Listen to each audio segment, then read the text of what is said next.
नमस्कार साथियों, आप सभी का स्वागत है। आज हम क्लास 10 के अंदर चैप्टर 2 एसिड और बेस के अंदर महत्वपूर्ण जो रिएक्शन है उसको सोल्व करने का प्रयास करेंगे।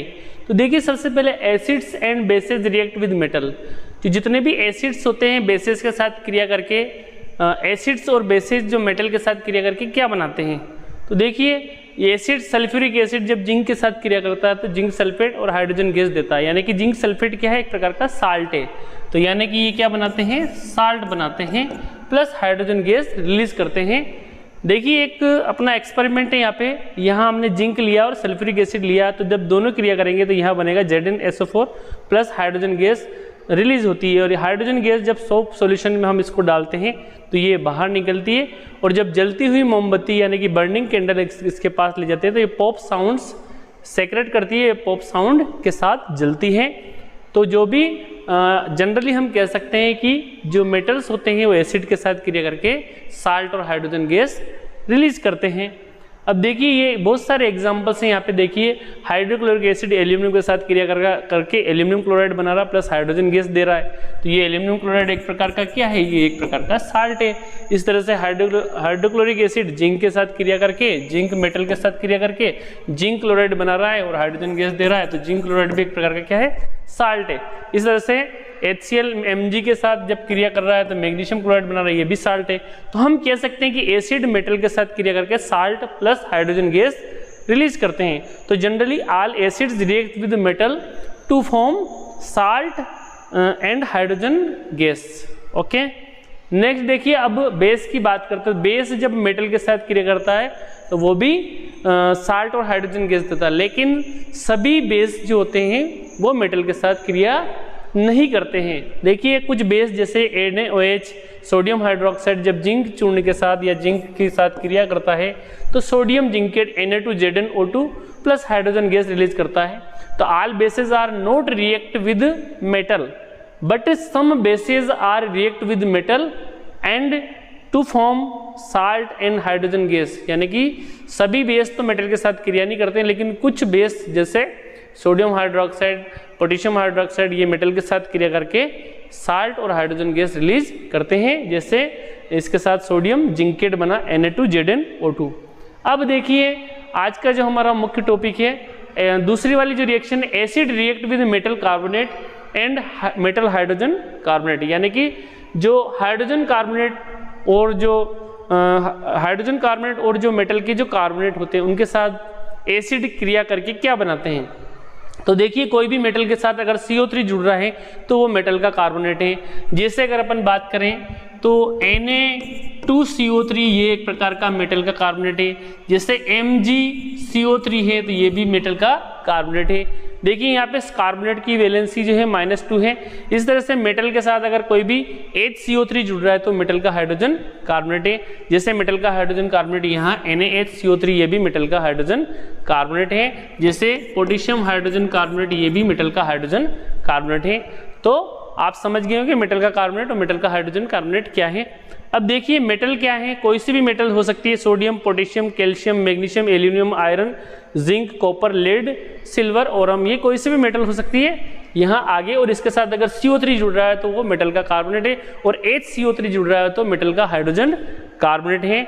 अब देखिए, ये जो एसिड है मेटल के कार्बोनेट के साथ, यानी कि सोडियम कार्बोनेट के साथ हाइड्रोक्लोरिक एसिड जब क्रिया करती है तो 2NaCl यानी कि साल्ट बनाती है, सोडियम क्लोराइड बनाती है, कार्बन डाइऑक्साइड गैस और वाटर रिलीज करती है।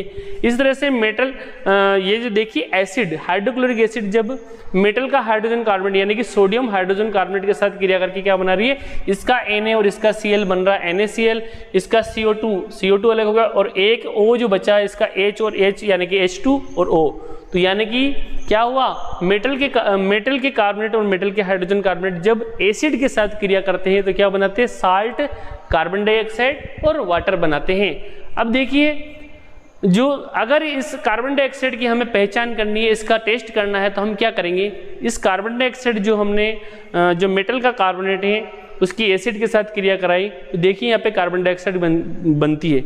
इसको लाइम वाटर के अंदर यानी कि चूने के पानी के अंदर हम प्रोवाइड करेंगे, पास्ड करेंगे तो क्या बन जाता है, देखिए on passing CO2 gas through lime water, तो लाइम वाटर यानी कि calcium hydroxide plus carbon dioxide gas इसमें प्रोवाइड करेंगे तो कैल्शियम कार्बोनेट बनता है और वाटर अलग बनता है। अब इस कैल्शियम कार्बोनेट और वाटर में और अधिक देर तक हम अगर कार्बन डाइऑक्साइड गैस प्रोवाइड करते हैं, देखिए कैल्शियम कार्बोनेट प्लस वाटर में और अधिक देर तक यानी कि पास्ड एक्सेस CO2 इन टेस्ट ट्यूब में एक्सेस CO2 प्रोवाइड करेंगे तो क्या बन जाता है, कैल्शियम हाइड्रोजन कार्बोनेट यानी कि सोल्यूबल इन वाटर, ये क्या हो जाता है, वाटर के साथ सोल्यूबल हो जाता है। देखिए कैल्शियम जो कार्बोनेट है ये इनसोल्यूबल था, वाइट प्रेसिपिटेट तो था लेकिन ये घुल नहीं रहा था किसके साथ, वाटर के साथ, लेकिन और कार्बन डाइऑक्साइड गैस प्रोवाइड करने पर ये पानी के साथ डिसोल्व हो जाता है, क्योंकि अब क्या बन जाता है, कैल्शियम हाइड्रोजन कार्बोनेट बन जाता है CaHCO3 ट्वाइस एक, यानी कि क्या बन गया यहाँ पर, मेटल का हाइड्रोजन कार्बोनेट।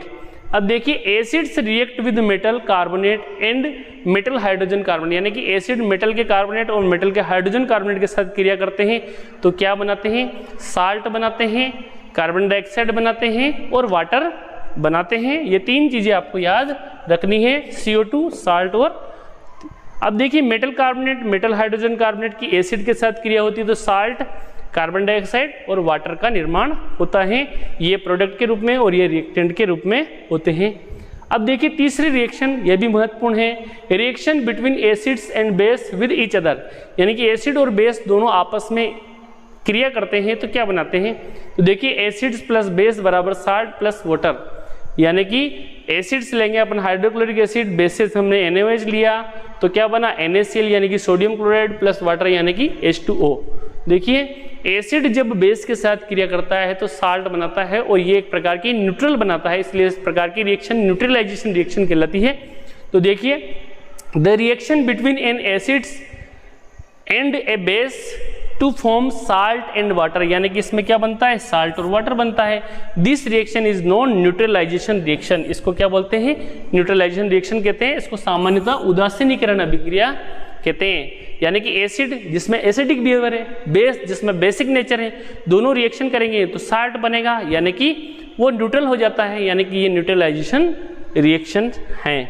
अगला देखिए चौथी रिएक्शन है reaction of metallic oxide with acid, यानी कि मेटेलिक ऑक्साइड जैसे कि मान लिया सोडियम ऑक्साइड, पोटेशियम ऑक्साइड यानी कि आयरन ऑक्साइड, तो जब मेटेलिक ऑक्साइड वाटर के साथ डिजोल्व होते हैं तो क्या बनाते हैं, बेस बनाते हैं। तो यानी कि मेटेलिक ऑक्साइड का नेचर कैसा है, बेसिक नेचर का, जैसे सोडियम ऑक्साइड वाटर के साथ डिजोल्व होगा तो सोडियम हाइड्रोक्साइड बनाएगा, तो इनका नेचर कैसा होता है, बेसिक नेचर का। तो देखिए जब मेटल के ऑक्साइड जब एसिड के साथ क्रिया करते हैं तो साल्ट बनाते हैं, वाटर बनाते हैं, यानी कि जो मेटल के ऑक्साइड किस नेचर के हैं, बेसिक नेचर के। तो बेस प्लस एसिड बराबर क्या बना, साल्ट और प्लस वाटर, यानी कि न्यूट्रलाइजेशन रिएक्शन की अगर सोचें तो ये किसके समान बिहेवियर कर रहे हैं, बेसिक नेचर के समान, यानी कि बेस एसिड साल्ट वाटर। तो देखिए जिंक ऑक्साइड ये भी एक प्रकार का क्या है, मेटल का ऑक्साइड, HNO3 नाइट्रिक एसिड, तो जिंक नाइट्रेट बन रहा है जो कि एक प्रकार का साल्ट है प्लस वाटर। एक और रिएक्शन देखिए जिंक ऑक्साइड यानी कि मेटल का ऑक्साइड सल्फ्यूरिक एसिड के साथ H2SO4 के साथ क्रिया करता है, जिंक सल्फेट प्लस वाटर बना रहा है। यानी कि ये तीनों रिएक्शन में क्या हो रहा है, मेटल के ऑक्साइड एसिड के साथ क्रिया करते हैं तो साल्ट प्लस वाटर देते हैं। तो देखिए when metallic oxides are react with acid to form salt and water, इसमें क्या हो रहा है, generally metallic oxide have basic in nature, यानी कि इनका नेचर कैसा होता है, बेसिक नेचर का होता है। किसका, जितने भी मेटेलिक ऑक्साइड हैं, चाहे मैग्नीशियम का ऑक्साइड हो, चाहे कैल्शियम का ऑक्साइड हो, चाहे सोडियम का ऑक्साइड हो, चाहे पोटेशियम का ऑक्साइड हो, चाहे आयरन का ऑक्साइड हो, चाहे जिंक का ऑक्साइड हो। तो देखिए अब पांचवी रिएक्शन अपनी reaction of non metallic oxide with bases. तो नॉन मेटल कौन कौन से हैं, नॉन मेटल आपके नाइट्रोजन है, सल्फर है ना, तो ये नाइट्रोजन और सल्फर यानी इनके जो ऑक्साइड होते हैं वो एसिडिक नेचर के होते हैं, जैसे sulphur dioxide, sulphur trioxide, nitrogen का oxide, nitrogen dioxide, nitric oxide, nitrous oxide. तो ये जितने भी होते हैं जब ये वाटर के साथ क्रिया करते हैं तो एज एसिड बनाते हैं, तो इनका नेचर कैसा है, एसिडिक नेचर का होता है। तो देखिए ये नॉन मेटल के ऑक्साइड होते हैं, जब बेस के साथ क्रिया करते हैं तो साल्ट और वाटर देते हैं, यानी कि अगर मान लीजिए इनको एसिड प्लस बेस बराबर साल्ट प्लस वाटर, यानी कि इनका नेचर कैसा है, एसिडिक नेचर का। किनका, नॉन मेटल के ऑक्साइड। नॉन मेटल के ऑक्साइड जिससे सल्फर डाइऑक्साइड है, सल्फर ट्राइऑक्साइड है, यानी कि नाइट्रोजन का ऑक्साइड है, नाइट्रस ऑक्साइड है और नाइट्रिक ऑक्साइड है। ये सब क्या है, ये सब एसिडिक नेचर के होते हैं। तो देखिए कार्बन डाइऑक्साइड प्लस NaOH बराबर सोडियम कार्बोनेट जो कि एक प्रकार का साल्ट है प्लस वाटर। इस तरह से कार्बन डाइऑक्साइड जो कि कैल्शियम हाइड्रोक्साइड यानी कि लाइम वाटर के साथ क्रिया कर रहा है, तो कैल्शियम कार्बोनेट बना रहा है प्लस वाटर दे रहा है। तो कैल्शियम कार्बोनेट एक प्रकार का क्या है, ये भी एक प्रकार का क्या है, सॉल्ट है। इस तरह से सल्फर ट्राइऑक्साइड NaOH के साथ क्रिया कर रहा है तो क्या बना रहा है, Na2SO3। तो ये एक और यहाँ के तो सोडियम सल्फेट बन रहा है जो कि एक प्रकार का क्या है, सॉल्ट है प्लस वाटर दे रहा है। तो देखिए वह non metallic oxides are react with bases to form salt and water. Generally non metallic oxide are acidic in nature, यानी कि जो मेटल के ऑक्साइड आपको ध्यान रखना है वो बेसिक नेचर के होते हैं, जबकि नॉन मेटल के जो ऑक्साइड हो एसिडिक नेचर के होते हैं। तो वीडियो कैसा लगा, अगर वीडियो अच्छा लगा आपको तो कृपया करके लाइक कीजिए, आपके जो जितने भी फ्रेंड्स हैं जो 10th क्लास के स्टूडेंट्स हैं उन तक शेयर करें। Thanks for watching.